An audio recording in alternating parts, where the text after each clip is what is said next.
Hello friends, नमस्कार, आदाब, सत श्री अकाल। रोज सभी के गोड़ लागतनी। मैं अनामिका अजय मिश्रा। रूही अभी सो रही है तो सोचा एक ब्लॉग बनाते हैं। मैंने कहा था अपने पिछले ब्लॉग में कि आईवीएफ से जुड़ी जानकारी जो है वो मैं आप सभी तक पहुंचाऊंगी। तो आज के इस वीडियो में मैं बात करूंगी एग रिट्रीवल के दिन क्या क्या होता है जब एग पिकअप के लिए आपको आईवीएफ के दरमियान बुलाया जाता है हॉस्पिटल में। तो मैं अपना जो एक्सपीरियंस है, जो अनुभव है, वो आपके साथ साझा करना चाह रही हूँ, शेयर करना चाह रही हूँ। तो एग रिट्रीवल के दिन होता यह है कि आप पहले जो आपको इंजेक्शन लग रहे होते हैं आपके एग की अच्छी क्वालिटी के लिए और क्वांटिटी के लिए कि वो ज़्यादा अच्छे बने और ज़्यादा तादाद में बने उसके लिए। तो पहले के जो 13 दिन इंजेक्शन आपको लग रहे होते हैं उसके बाद एग रिट्रीवल का दिन आता है। डॉक्टर आपको बताती है कि आपको पिकअप के लिए कब आना है, एग पिकअप के लिए कब आना है। तो बेसिकली होता ये है कि डॉक्टर आपको पहले ही ये बता देती है कि जैसे वो नेक्स्ट डे आपको एग पिकअप के लिए बुला रही है तो एक ट्रिगर का इंजेक्शन लगता है आपको उससे पहले वाली रात को। एक इंजेक्शन आपको लगाया जाएगा, उसके लिए टाइम बता दिया जाता है कि आपको आना है और आपको भूखे पेट रहने के लिए कहा जाता है। जैसे मेरा जो था एग रिट्रीवल के दिन, एग पिकअप के दिन अर्ली मॉर्निंग मुझे बुलाया था 8 o'clock। मुझे वहाँ पे एडमिट कार्ड लेकर हाजिर रहना था। जिस ऑब्जर्वेशन रूम में आपको पहले ले जाया जाता है वहाँ पर, तो आपको उससे ठीक मुझे कहा गया था कि ठीक पहले वाली रात को, मतलब आप 10 बजे के पहले डिनर कर लीजिए, उसके बाद आपको पानी भी नहीं लेना है, किसी तरह का कोई सॉलिड या लिक्विड कुछ भी आप नहीं खा पी सकते हैं। तो भूखे पेट आना होता है आपको। तो रात के 10 बजे के बाद से तो डिफ़र करता है, अलग अलग हॉस्पिटल में बॉडी टू बॉडी भी डिफ़र कर सकता है कि आपका जो एग रिट्रीव का टाइम है, जो एग पिकअप का टाइम है, आपको जब ओटी में लेकर जाएंगे तो वो कितनी देर के बाद लेकर जाते हैं। मेरा अर्ली हुआ था तो शायद इसलिए मुझे 10 बजे कहा था। मेरे साथ के कुछ और भी पेशेंट थे जिनका मेरे बाद हुआ था तो उनको किसी को 11 या किसी को 12 बजे भी कहा गया था। मुझे 10 बजे के बाद से नहीं खाना था। फिर हम लोग सुबह गए और वहाँ जाने के बाद आपको पहले ही बता दिया जाता है कि आप कुछ भी ऑर्नामेंट्स कैरी नहीं कर सकते, नहीं पहन सकते। कुछ भी नहीं होना चाहिए, नोज़ पिन तक आप निकालेंगे। नेल्स आपके प्रॉपर कटे हुए होने चाहिए और यहाँ तक कि माथे पे आप सिंदूर भी नहीं लगा सकते। नेल पेंट नहीं होना चाहिए, बालों में रबड़ या क्लचर कुछ भी नहीं। आप जाएंगे तो आपका ड्रेस भी वहाँ पर हॉस्पिटल में चेंज करवा दिया जाता है ऑपरेशन थिएटर में, चूँकि आपको लेकर जाएंगे तो इसके लिए। और आप मुझे सुन रहे हैं तो आप बिल्कुल घबराइए मत, ये कोई बहुत बड़ा रॉकेट साइंस नहीं है। मैं ये वीडियो इसलिए भी बना रही हूँ कि लोगों के मन में था कि इज़ इट पेनफुल और क्या। तो आप ध्यान से सुनिए। और आईवीएफ के लिए अगर आप आगे बढ़ रहे हैं, सोच रहे हैं, करवा रहे हैं तो ये वीडियो आप ही के लिए है। तो आपको कुछ पहन के नहीं जाना है, कुछ खा पी के नहीं जाना है। वहाँ पर आपको ऑब्जर्वेशन रूम में रखेंगे। आपका बीपी और सब चेक करने के बाद आपको थोड़ी देर हो सकता है कि बिठाएं, क्योंकि एग रिट्रीवल के दिन और भी एग पिकअप होते हैं। तो जब एक पेशेंट का ख़त्म हो जाएगा एग रिट्रीवल का प्रोसेस, उसके बाद आपको ओटी में लेकर जाते हैं। वहाँ पर आपके जो डॉक्टर्स की टीम होती है, जो डॉक्टर आपको अभी तक देख रहे होते हैं, उनके अलावा एनेस्थीसिया वाले डॉक्टर भी पहले से मौजूद होते हैं। तो जो जिन जिन के जहन में ये सवाल था कि हम प्रॉपर बेहोश रहेंगे या नहीं, या हमें कुछ याद रहेगा या दर्द महसूस होगा, वो ध्यान से सुने। एनेस्थीसिया के डॉक्टर वहाँ पहले से मौजूद होते हैं और ओटी में ले जाने से पहले आपको यहाँ पे कैनुला लगा दिया जाता है। अगर क्योंकि हमने पिछली रात से कुछ खाया नहीं होता है तो हो सकता है पहले भी ग्लूकोज चढ़ाया जाए। मेरे साथ के कई पेशेंट को ओटी में ले जाने से पहले ग्लूकोज चढ़ाया गया था, मुझे नहीं चढ़ाया गया। शायद मेरी कंडीशन ठीक थी, क्योंकि आप ऑब्जर्वेशन रूम में हैं, आपको अलग अलग तरीके से ओटी में ले जाने से पहले चेक किया जाता है। तो जब आप वो ओटी में लेकर जाते हैं तो वहाँ उनका जो टेबल होता है, जो ऑपरेशन थिएटर के अंदर, उस पर आपको लिटा दिया जाता है और जो कैनुला आपको पहले से लगाया गया है उसी में एनेस्थीसिया के डॉक्टर ड्रिप चढ़ाते हैं और उसके थ्रू दवाई जो हमारे बॉडी में अंदर जाती है उससे हम बेहोश हो जाते हैं, प्रॉपर बेहोश हो जाते हैं हम। तो आपको याद भी नहीं रहेगा कि आपका एग पिकअप कैसे हुआ है, मुझे कुछ याद नहीं। नाम पूछते हैं एनेस्थीसिया के डॉक्टर, वो उनका एक ट्रिक होता होगा कि हम बात करें और देखें कि दवाई का असर कितने सेकंड्स में हो रहा है या कितनी जल्दी हो रहा है। कई तो नाम बताने से पहले ही बेहोश हो जाते हैं। मैंने अपना नाम बताया था, मुझे याद है। हाँ, मैंने अपना नाम बताया था। मैं उनका सवाल जब सुन रही थी उस वक़्त मैं मन में श्री गणेशाय नमः कह रही थी। मैं सोच कर गई थी कि अच्छी शुरुआत करूँगी और गणपति बप्पा का आशीर्वाद मिलेगा मुझे। तो जब वो सवाल कर रहे थे मैंने श्री गणेशाय नमः बोला था और मैंने उनको रिप्लाई भी दिया था और सिर्फ़ अपना ही नहीं, उन्होंने मेरे हस्बैंड का नाम भी पूछा था, मैंने वो भी बताया था और उसके बाद मुझे कुछ याद नहीं है। एक टाइम ट्रेवल के जैसा है कि मतलब आपकी आँख बंद हुई और आपकी आँख खुली। हालाँकि इस बीच में एक बहुत लंबा टाइम होता है। लंबा टाइम इसलिए कह रही हूँ क्योंकि मैं पीसीओडी पेशेंट थी और जिनको पीसीओएस या पीसीओडी है, उनके एग पिकअप में बहुत टाइम लगता है। एनेस्थीसिया के डॉक्टर वहाँ पर जिनको पीसीओएस है या पीसीओडी नहीं है, उनके लिए भी खड़े रहते हैं। पूरा टाइम वो ओटी में रहते हैं और जिनको पीसीओडी या पीसीओएस है, उनके लिए भी वो वहाँ पर पूरे टाइम मौजूद होते हैं।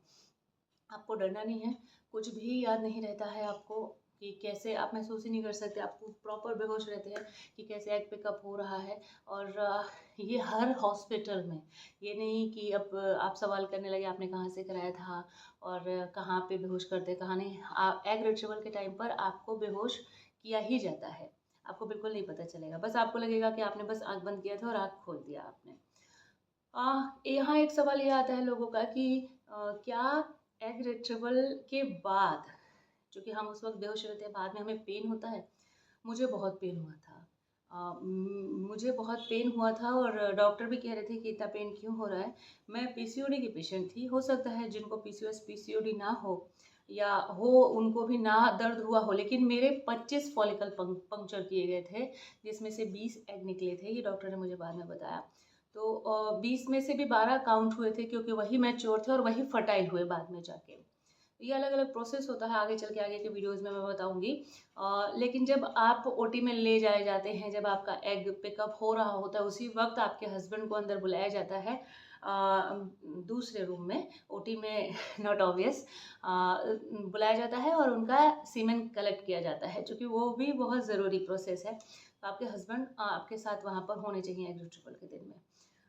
दिन पर। तो वहाँ पर जब एग पिकअप हो जाता है, उसके बाद आपको ऑब्ज़र्वेशन रूम में लाया जाता है। वहाँ पे आपकी हार्ट रेट, आपका बीपी सब कुछ चेक किया जाता है। कई लोगों को एनेस्थीसिया की वज़ह से वॉमिट टेंडेंसी आती है, वॉमिट हो भी जाती है, मुझे नहीं हुई थी।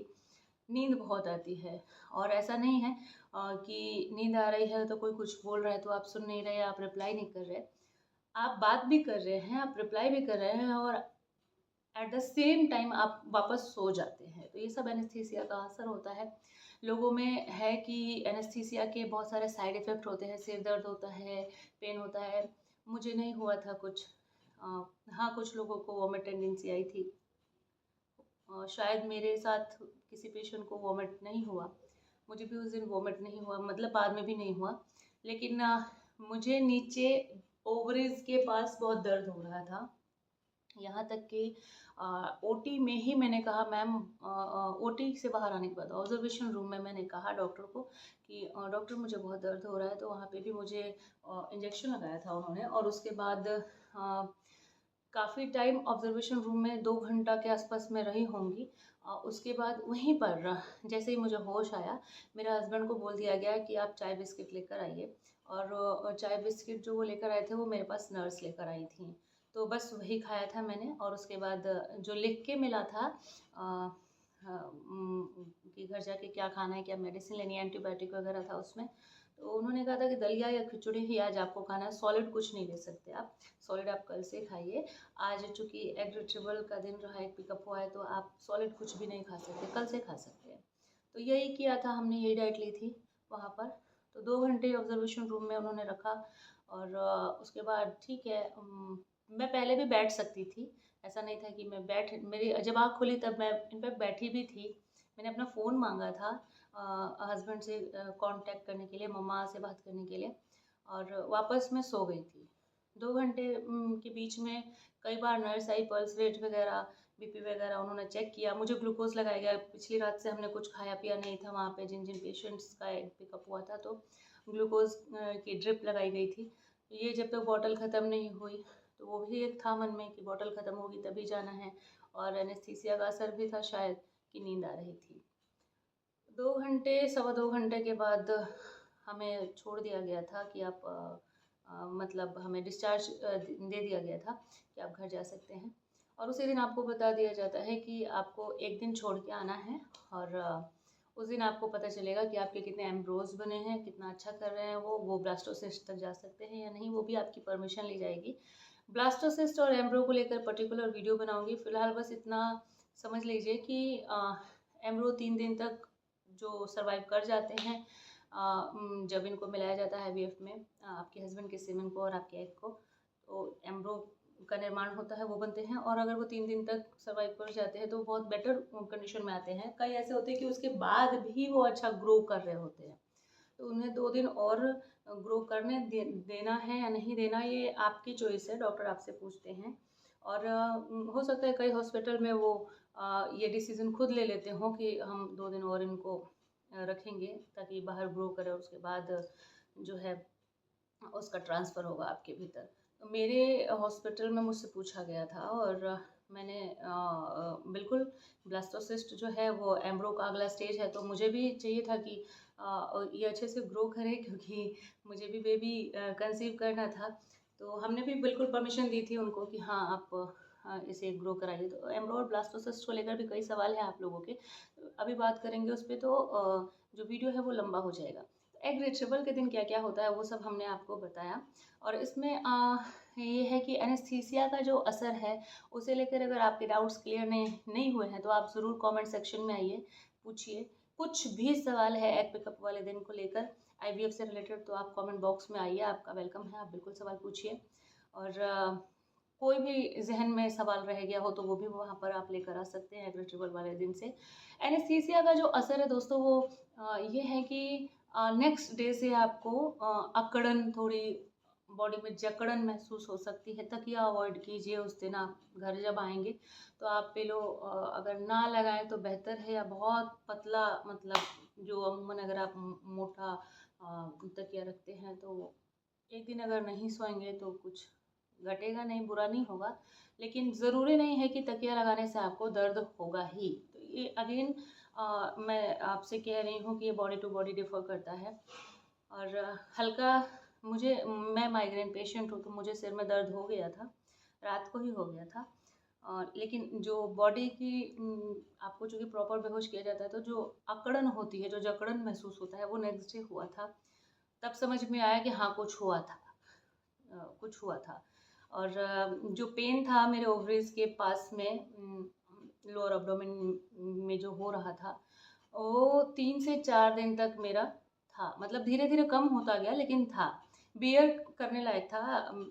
वो पेन बियरेबल था, लेकिन महसूस हो रहा था। जब OT से बाहर लाया गया था ऑब्जर्वेशन रूम में, जब आँख खुली तब महसूस हो रहा था, अगले दिन महसूस हो रहा था, उसके नेक्स्ट डे से वो थोड़ा थोड़ा कम हो गया, और 3 से 4 दिन में वो ख़त्म हो गया था। तो मतलब जिस दिन आपको एम्ब्रो ट्रांसफ़र के लिए बुलाया गया था, उस दिन मैं पेन मुक्त थी, मुझे कोई पेन नहीं हो रहा था। आगे एम्ब्रो ट्रांसफ़र के दिन क्या होता है, या कमेंट सेक्शन में अगर आपके कोई सवाल है तो उस सवाल को लेकर मैं वीडियो लेकर आऊँगी। अपनी IVF जर्नी पूरी तरह से आप तक पहुँचाऊँगी। और रूही सो रही है, उठेगी तो उसके साथ कहीं बाहर खेलने अगर जा रहे हैं हम, या यहाँ पर कोई मस्ती करती है आजकल वो उसने राइम्स जो देखती है ना, उसने उसको गाना शुरू कर दिया है, 1-2 वर्ड वो उसको पता है कि मतलब कैसे ये राइम्स ख़त्म करना है, कैसे शुरू करना है। तो 1-2 वर्ड तो अपनी तोतली भाषा में वो बोलती है, बहुत प्यारी लगती है। तो जब ऐसा कुछ मैं रिकॉर्ड कर पाऊँगी तो मैं ज़रूर शॉर्ट वीडियोज़ में भी लेकर आऊँगी। तो अपना प्यार बनाए रखिए, लाइक, शेयर और सब्सक्राइब कीजिए। मेरी रूही को अपना आशीर्वाद ज़रूर दीजिए, ये बहुत ज़रूरी है। तो अपने हर वीडियो पे मेरी रूही को अपना प्यार और आशीर्वाद आप मेरे हर वीडियो पे भेजते रहिए। मिलते हैं नेक्स्ट वीडियो में। नमस्कार।